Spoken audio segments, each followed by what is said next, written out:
The available power folding second and third row seats in your Hyundai IONIQ 9 make it simple to configure your vehicle for passengers, cargo, or any mix you choose. Before folding any seats, be sure to remove any possible obstructions from them and unbuckle any seat belts. To fold the power third row seats, simply press the third row fold-unfold seat buttons in the rear cargo area.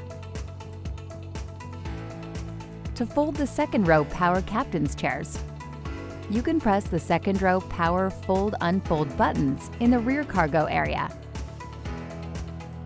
Or you can use the seat back angle switch on the seat itself. Tilt it forward until it's vertical, then press it forward for more than 1 second, and the seat will fold flat.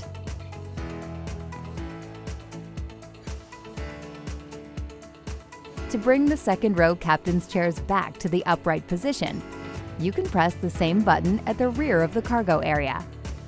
Or use the angle switch on the seat itself by tilting it rearward and holding it there for more than 1 second. And power third row seats can be unfolded by pressing the power fold-unfold buttons. Power third row seats can also be unfolded by pressing the third row seat back recline buttons located on the rear side panel. When folding any seats, Hyundai recommends moving the seat belt to the outboard position and securing it to prevent any interference with the seat or with cargo. For more information on these features, be sure to consult your owner's manual, available at My Hyundai, or the user's manual, accessible via the touchscreen. And be sure to explore the how-to guides at the Hyundai USA YouTube channel and at My Hyundai.